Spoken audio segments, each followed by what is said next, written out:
They say all is fair in love and war, but what if you could win both without anyone even realizing they've already lost? Warning, what you're about to learn might make people obsessed with you or hate you. Use with caution. Tactic 1. The framing lens. Emma just joined the team. Young, quiet, invisible, until she started speaking in meetings like she was already the boss. Not demanding power, just framing everything like she had it. The trick? Control how people perceive reality by choosing the frame before they even think about it. Instead of saying, "I think this might work," she said, "Here's what I've decided is best." Subtle, powerful, irresistible. Tactic 2. The mirror spike. People love mirrors, but not just the ones made of glass. Mirroring someone's posture, tone, values builds invisible trust. But here's the twist. Once they're connected to you, subtly change. Jake copied his manager's habits for weeks, then started tweaking them, just slightly. Suddenly, she thought his ideas were original, even better than hers. Have you ever mirrored someone and didn't even notice? Or worse, someone mirrored you, and it worked. Tactic 3. The charm trap. Charisma isn't loud, it's precise. Research shows the most charming people use a pattern. Validate, tease, withdraw. First, they make you feel like the center of the universe. Then, in one moment, they pull away. This creates a chemical craving in the brain, literally addiction. This is dangerous. I don't recommend using it unless you're ready to deal with the emotional consequences. Tactic 4. The identity hook. Want someone to change behavior? Don't tell them what to do. Make them believe it's who they are. You're not just smart. You're the kind of person who sees through lies. This tactic is pulled straight from cults, military training, and elite sales teams. Tactic 5. Weaponized silence. Words are easy. Silence is sharp. In negotiations, silence makes people panic. In arguments, it makes people confess. In relationships, it creates obsession.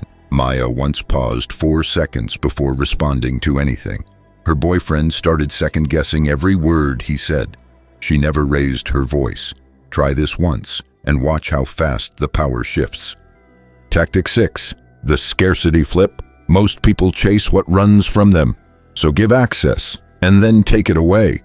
Psychologically, humans value what's vanishing. Be available, then be gone. This tactic turns your presence into a drug and your absence into withdrawal. Would you try this on someone you care about, or is it too twisted? Tactic 7. Break the bond without touching it. You can destroy a relationship without raising your voice.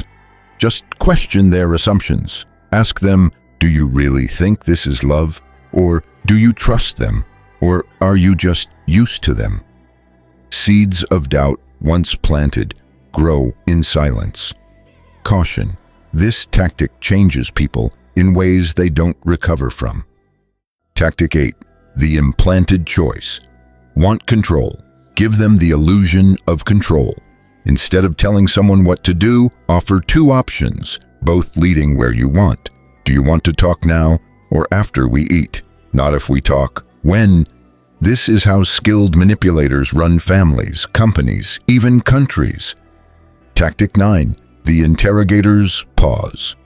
What you're about to hear is not a game. It's used by interrogators, and it works terrifyingly well. After asking a tough question, go completely silent. Hold eye contact. Let the discomfort do the work. A woman once asked her partner, "Are you hiding something from me?" Then waited. No anger, just the stare. He confessed everything. You don't unsee this. Once you use it, people won't look at you the same. Tactic 10. The reversal frame. Flip the script.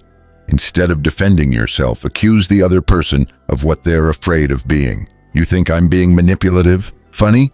I was just about to say the same about you. Now they're the one on trial. Use this with restraint. It destabilizes conversations and relationships fast. Tactic 11. The emotional echo.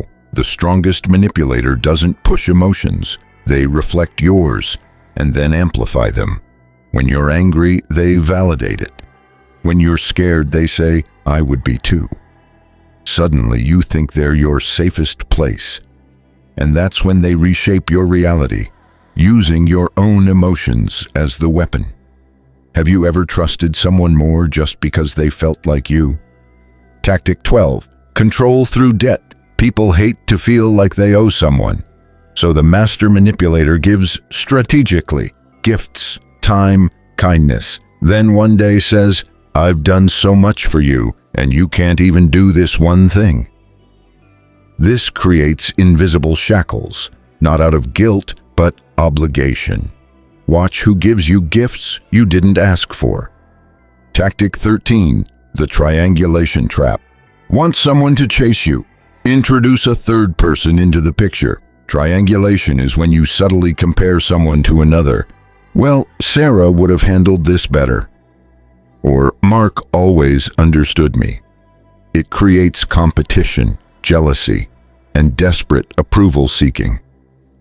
This is how toxic parents play siblings against each other, how manipulators turn lovers into beggars.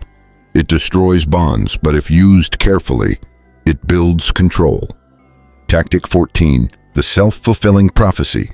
Tell someone who they are enough times, and they'll prove you right. Say, "You always mess things up," and they'll start believing it. Or, "You're the kind of person who always forgives," and they will. There's a reason cult leaders repeat mantras, and parents break or build their children with words. Your belief becomes their behavior. The prophecy always comes true. Tactic 15. The void strategy. When nothing works, do nothing. Disappear, no text, no call, no reason. Silence creates fear. Fear breeds obsession, and obsession brings them back. Absence isn't empty, it's a weapon. But be warned, it cuts both ways. You now hold the blueprint of dark influence, 15 tactics, each a sharp blade in the hands of the calm. Some will use them for protection, some for power, and some without even knowing it. But now you know. So the real question is, will you stay in the light or master the darkness?